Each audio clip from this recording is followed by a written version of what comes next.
आज के इस कार्यक्रम में आप सभी दर्शकों का स्वागत है। आज हम अमावस्या के विषय में चर्चा करेंगे। अमावस्या का नाम सुनते ही कई लोगों के मन में भय समा जाता है। इसको लेकर के बहुत सारी भ्रांतियां हैं लोगों के मन में, जिसे यहाँ पर दूर करने का प्रयास करेंगे। कुछ इससे संबंधित विशेष जानकारी है जो आपको कहीं और नहीं मिलेगी, जो परंपराओं में है, उसे भी मैं आप लोगों के सामने आज यहाँ पर रखूँगा। तो चलिए आज के कार्यक्रम को हम लोग प्रारंभ करते हैं। सामान्य तौर पर ज्योतिषी लोग ऐसा मानते हैं कि कुंडली के किसी भी स्थान में एक साथ यदि सूर्य और चंद्रमा स्थित हो तो ये अमावस्या का जन्म हो गया। लेकिन ऐसा नहीं है कि कुंडली के किसी भी स्थान में सूर्य और चंद्रमा के एक साथ स्थित हो गया तो वो अमावस्या का जन्म हो जाएगा और इसका जो दुष्परिणाम है वो व्यक्ति को मिलेगा, ऐसा कदापि नहीं है। अमावस्या के जन्म के लिए कुछ स्थितियां बनती हैं। वो स्थितियां क्या हैं, अब इसकी हम लोग बात करते हैं। सबसे पहले यह समझ लें कि सूर्य और चंद्रमा के बीच में जब 12 डिग्री का अंतर शेष रह जाता है और 12 डिग्री का अंतर ही शेष बच जाए दोनों ग्रह के बीच में, तब अमावस्या का निर्माण होता है। इसमें भी सूर्य की डिग्री से चंद्रमा की डिग्री कम होनी चाहिए और यह डिग्री जो है वो 12 डिग्री तक कम होनी चाहिए। जैसे सूर्य की डिग्री यदि 20 डिग्री हो तो चंद्रमा की डिग्री 8 डिग्री से अधिक होनी चाहिए। यदि 12 डिग्री से ज़्यादा का अंतर है तब अमावस्या का जन्म नहीं है। इसके बुरे परिणाम व्यक्ति को उसके जीवन में नहीं मिलेंगे। जैसे मान लेते हैं कि किसी भी एक राशि में सूर्य और चंद्रमा बैठे हुए हों और सूर्य जो है वो 10 डिग्री पर हो और चंद्रमा जो है वो 25 डिग्री पर हो, तो ऐसी स्थिति में भी सूर्य और चंद्रमा एक राशि में स्थित हैं, लेकिन यहाँ पर अमावस्या तिथि नहीं होगी।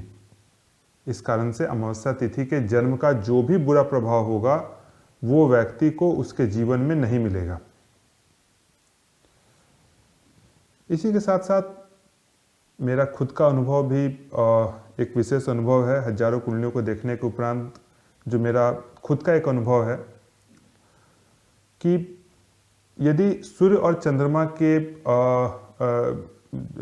चंद्रमा जो है वो एक ही राशि में स्थित हों और 12 डिग्री से कम अंतर पर भी हों और यदि इन दोनों ग्रह के बीच में कोई एक अन्य ग्रह आ जाए, जैसे मान लेते हैं कि यदि सूर्य जो है वो 20 डिग्री पर हो और चंद्रमा जो है वो 10 डिग्री पर हो और 15 डिग्री पर बुध आ जाए उसी राशि में, तो इस योग में भी जो पूरे परिणाम कहे गए हैं उसमें बहुत हद तक कमी आ जाती है।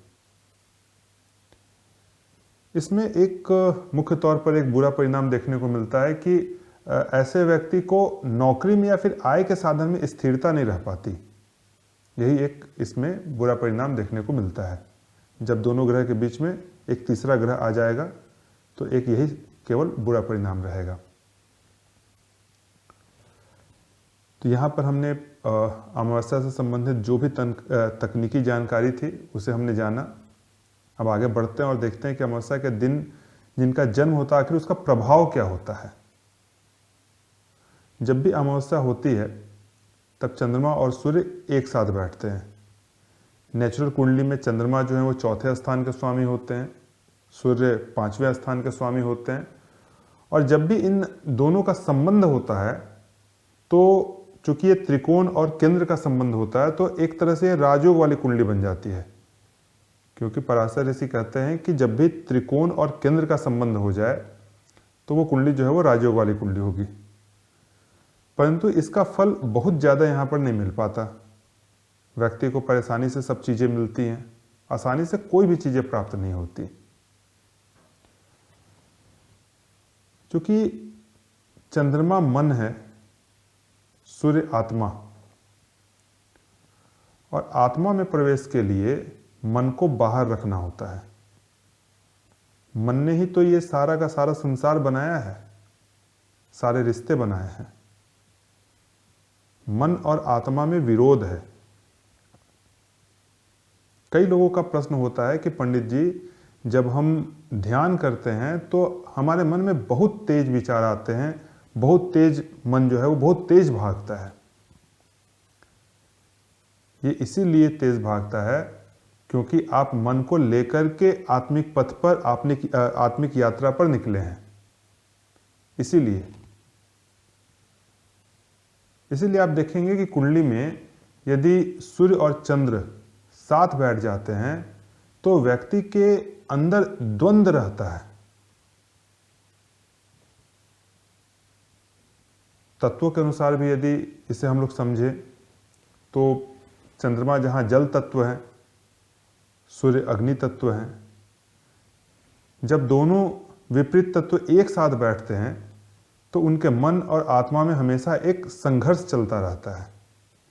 इनको पता है कि सही क्या है, गलत क्या है, फिर भी सही की तरफ ना जाकर के ये गलत डिसीजन ले लेते हैं।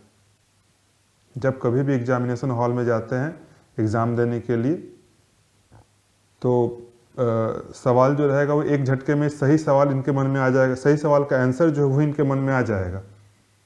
फिर थोड़ा देर सोचेंगे और सही किया हुआ जो आंसर है उसको काट करके गलत आंसर को ठीक करके उसी को लिख करके वो आ जाएंगे।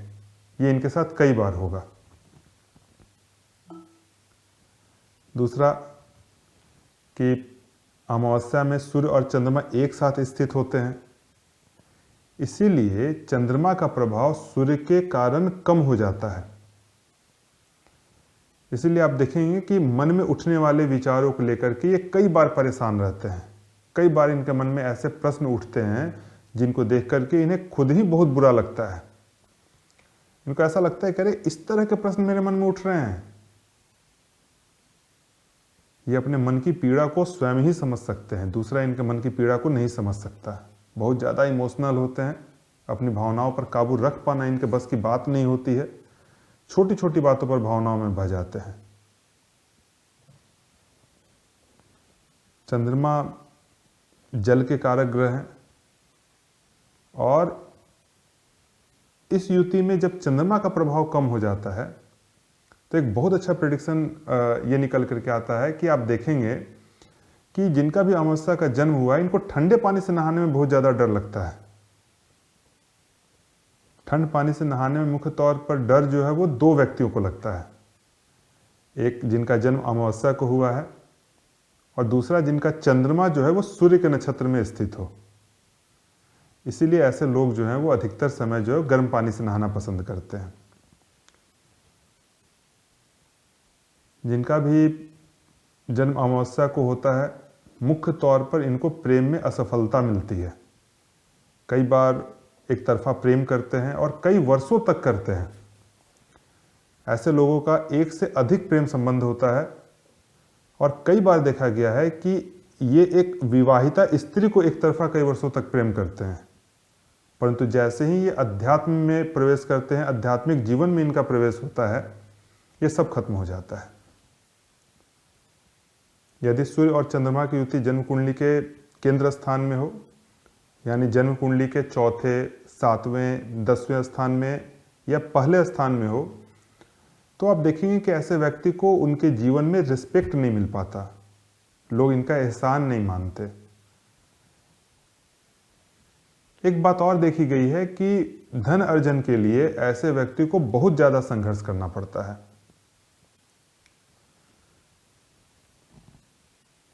अमावस्या के दिन जन्म लेने की एक बहुत अच्छी बात यह होती है कि ऐसे व्यक्ति रिसर्च का काम बहुत अच्छा करते हैं।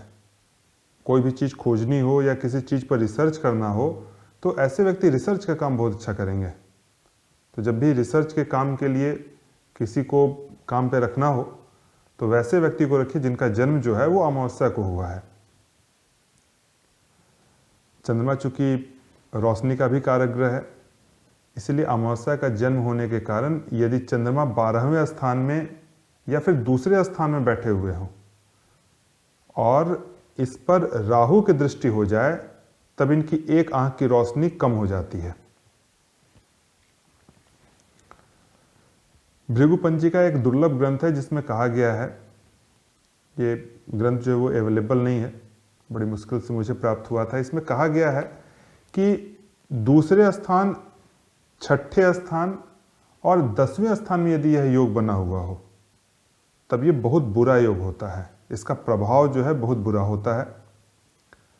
अन्य स्थानों में विशेष बुरा प्रभाव नहीं होता है, लेकिन इसका भी एक एक्सेप्शन दिया गया है वहाँ पर कि यदि वृश्चिक लगन की कुंडली हो और सूर्य और चंद्रमा का योग जो है वो 11वें स्थान में हो, तब ऐसे लोगों को इस योग का बहुत ज़्यादा दुष्परिणाम मिलता है।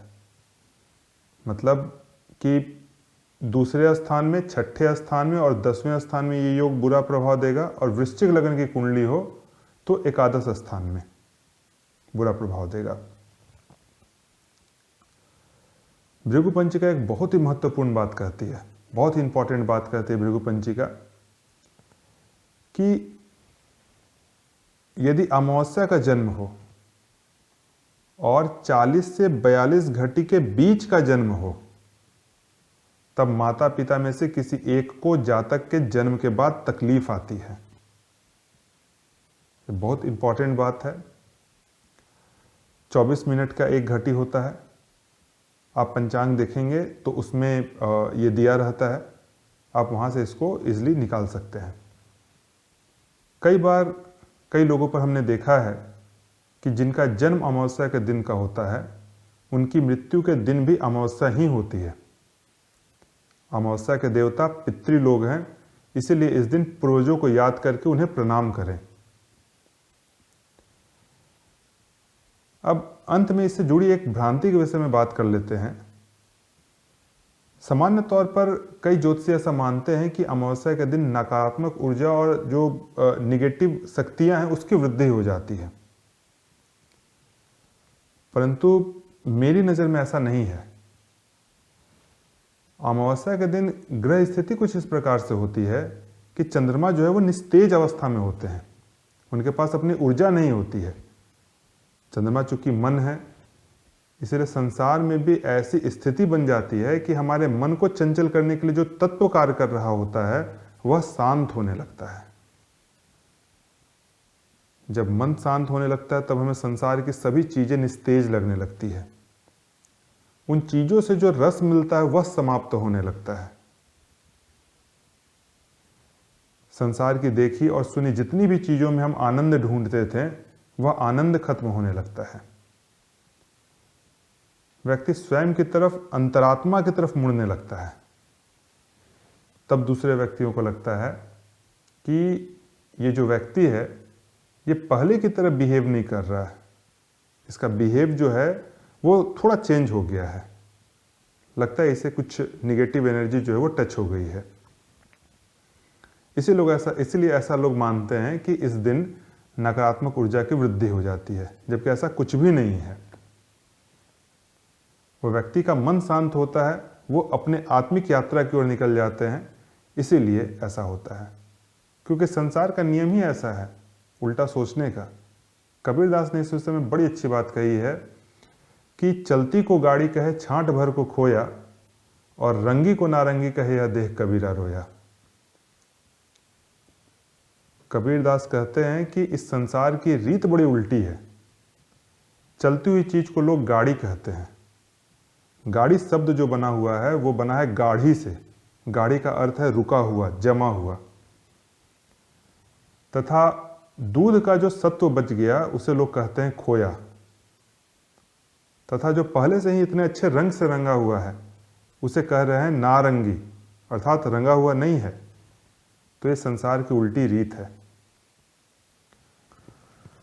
जब संसार ने देखा कि व्यक्ति हमारे मार्ग से थोड़ा अलग मार्ग पर चल रहा है तो संसार उल्टी बातें करनी शुरू कर देगी। इनका काम ही यही है संसार का। इस दिन व्यक्ति का मन स्वाभाविक तौर पर आत्म केंद्रित होने लगता है। इसीलिए साधना करने के लिए अमावस्या के दिन को बहुत ही शुभ माना गया है। तो आप भी अमावस्या के दिन का लाभ उठाइए। इस दिन अपने पितृ को, जो भी पितृ लोग हैं उनको प्रणाम करिए, उनको जल दीजिए और अपने इष्ट की आराधना करिए। कई गुना परिणाम आपको प्राप्त होगा। आज के कार्यक्रम को हम लोग यहीं पर समाप्त करेंगे। आप सभी को ये कार्यक्रम कैसा लगा हमें कमेंट करके बताइए। आप सभी का दिन शुभ हो। हरिओम नारायण।